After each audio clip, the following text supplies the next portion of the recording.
Hello, it's Simon Zutshi here. In this video, I'm going to share with you an interview I'm doing with co-founder of propertyCEO, Ritchie Clapson, all about the changing property market and how actually development is becoming a consideration for many more landlords. And you have this phrase about landlord-developer. And I think previously, people have seen, well, you're either a landlord or you're a developer, but actually, I feel there's really scope for the two together. Do you want to talk a little bit about that, please, Richie? But first of all, for people who don't know who you are, would you like to say a little bit about your background, please? Yeah, absolutely. Well, Ritchie Clapson, as you say, co-founder of propertyCEO, my business partner, Ian Child. I'm a chartered structural engineer, and I've been in the industry, although I don't look like it, nearly 40 years now. So I've been around a long time.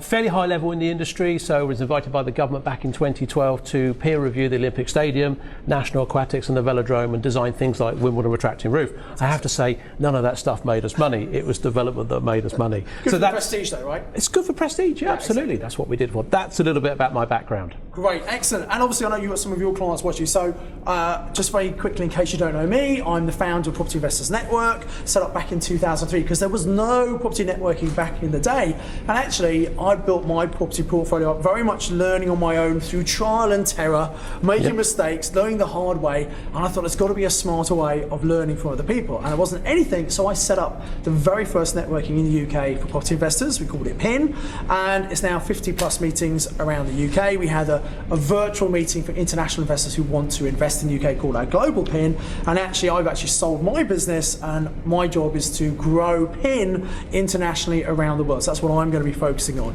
But you know what, the UK market is my favourite. It's such a great opportunity here. The market's been changing, and there are lots of factors that change, and we are now working together, propertyCEO and PIN are very much in partnership, hand in hand, because I feel there are many of my clients who may not be appropriate for what my main offering, our Mastermind Programme, who might be appropriate for your program, propertyCEO. And I think probably there's some people who maybe come to you who actually maybe it's better for them to do something like Mastermind first. So I think we can really serve our clients very well by really understanding their needs and helping them find the right program. Because I think sometimes property education gets a bit of a bashing because people maybe spend lots of money they needn't spend, they do the wrong program, and it's really important people do their due diligence. So what I want to do from this interview, Richie, is help people understand a little bit about propertyCEO and also get their head around this landlord-developer concept that we've been talking about. So should we talk about that first? Yeah, I think so. I think the choice that people often thought they've had in the past is, do I become a landlord or do I become a developer?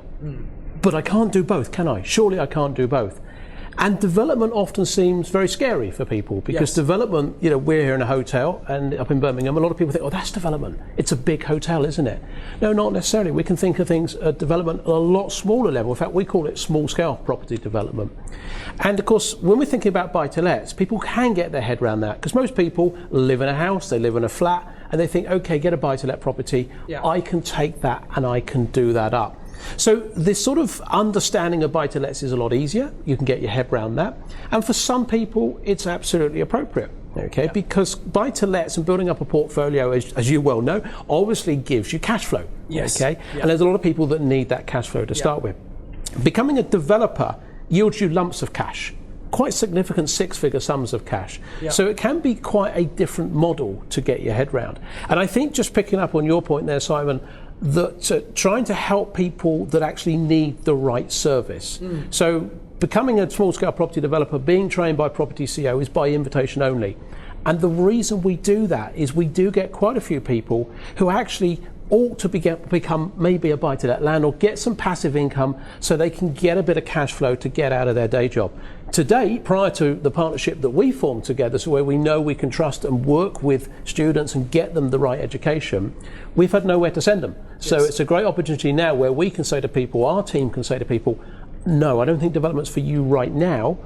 Go over here, have a chat with Simon and his team, get yourself a bit of a portfolio, get a bit of passive income, and then maybe become a developer. And that's then where, in time, we can combine the two things together. Absolutely. But there are people, obviously, who they don't need cash flow. They might have a great job, they love, they've got cash flow, but they recognise the value of investing in property. And actually, by being this landlord developer, where they're developing property and then retaining it, whether it's a BRR strategy, which is a buy, refurbish, refinance, or rent, or whether it's a commercial to residential development, because obviously there's a real opportunity right now. Let's talk about the opportunity, because there's lots more commercial property available with the new enhanced permitted development rights.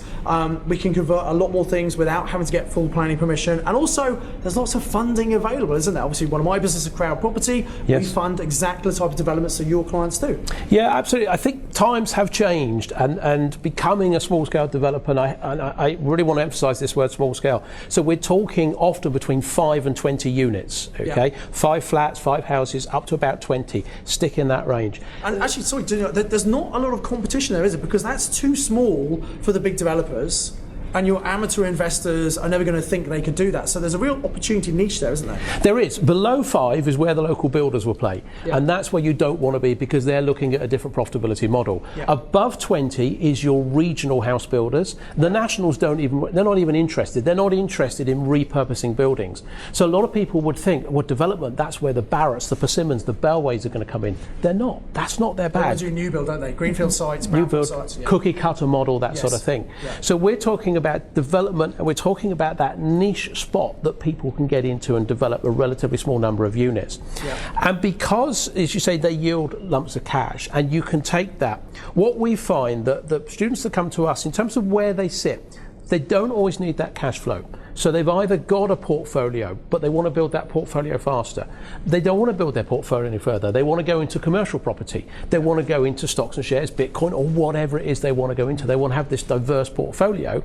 Having development yields you lumps of cash. So if you're going to build, say, 10 flats, well, keep 5, sell 5. Yeah. And reinvest your money. So you can build your portfolio significantly faster, but also you can get lumps of cash to do other things. And when we talk about the market changing, because the world has changed significantly, and COVID, it's been a tough time, but it's really just brought on what was always going to happen. The way industry worked, people working at home, was always going to happen.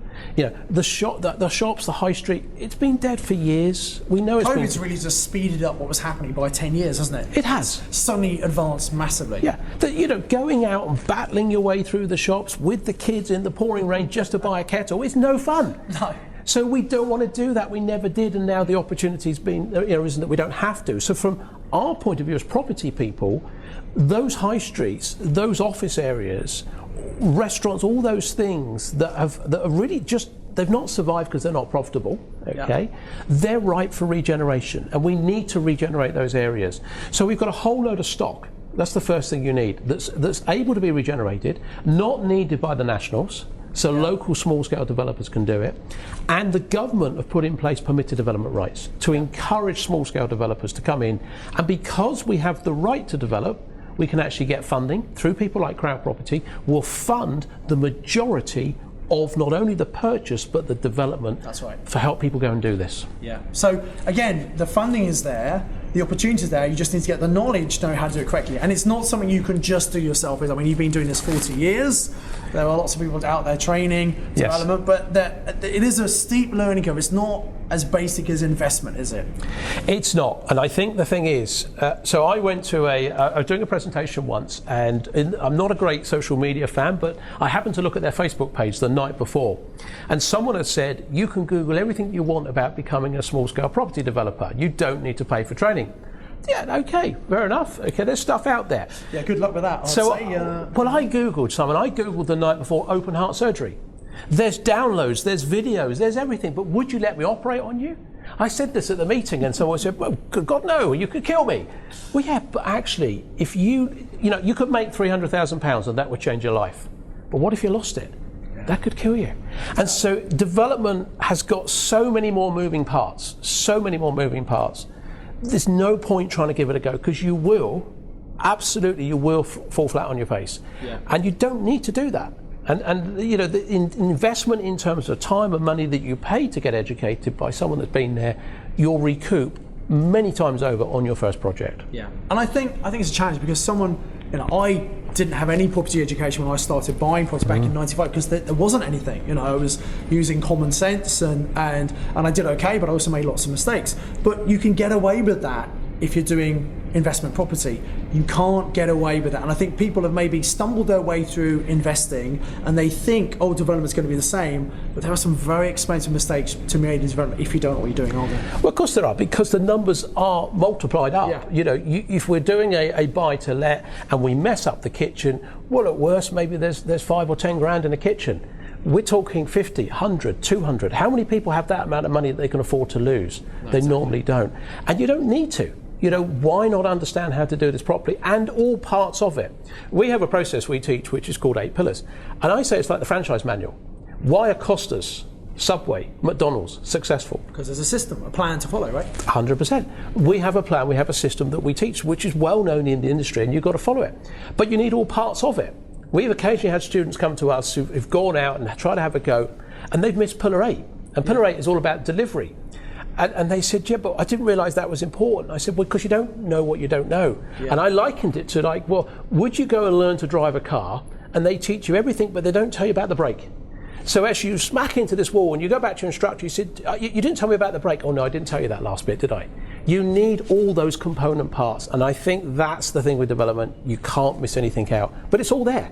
Yeah. You just need to pick it up and understand it. Right, and you have a great program, PropertyCEO. So what we're going to do, we're going to put some links below. If you want to contact us, click on the links below. You'll reach out to Ritchie's team, reach out to my team if you want to find out about Mastermind. And I think the thing we want to do is really help people find the right training for them based on what they want to achieve and where they want to get to. And it might be the case to do Mastermind first, then PropertyCEO, or the other way around. Or maybe neither of them are appropriate. We don't know. Yeah. You know? And likewise, you can't just call my office and sign up for Mastermind. We want to make sure you do our 3-day course first to make sure that we're the right trainers for you. And I think it's time that, you know, people bring this ethical feeling and trust back into training, because, you know, not all training is the same, unfortunately. And I think people need to really do their due diligence research and work with people who've been doing this a long time. I think that's the important thing. I think the thing with development, which people perhaps don't understand, if you've only been doing development 5 years and understanding that most projects take 18 to 24 months, yeah, what have you seen? Done that many projects, 2, 3, 4 projects? Yeah, exactly. You've got to have been around a long time.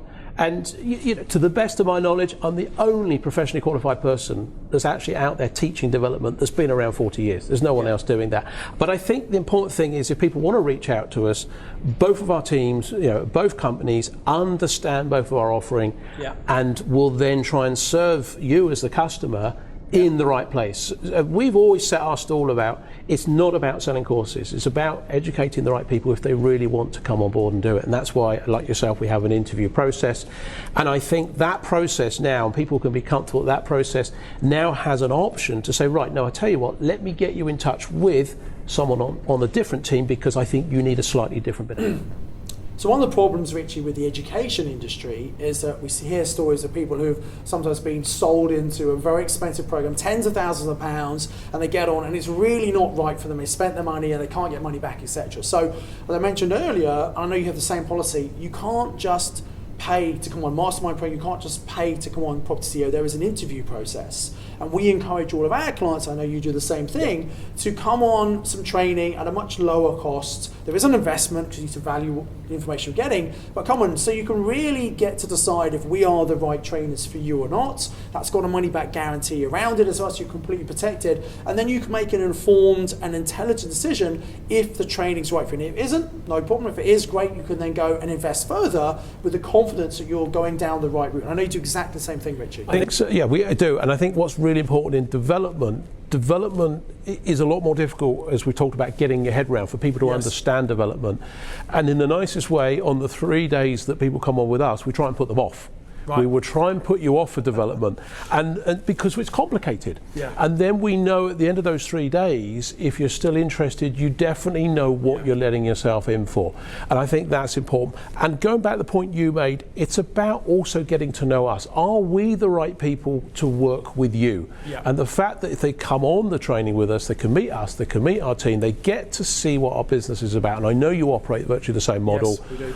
I think that's important, because whether it's with your business or our business, or to us as a partnership, we are going to be working with people to change their lives. You want to know that these people are here we talked about values, they've got your back, they're going to support you. And that's why we partner, because we have similar values, similar, we want to help people. You know, you can make a huge amount of money in property, you need to do it in the right way, of course. We have a lot of similar values, and I think that it's been a long time coming, but it's great. Finally, we're partnering together and helping each other and helping our clients more importantly. And so long may it continue. So Ritchie, thanks for your time today, and look forward to seeing you very soon at some more of our events. Thank you. Thank you.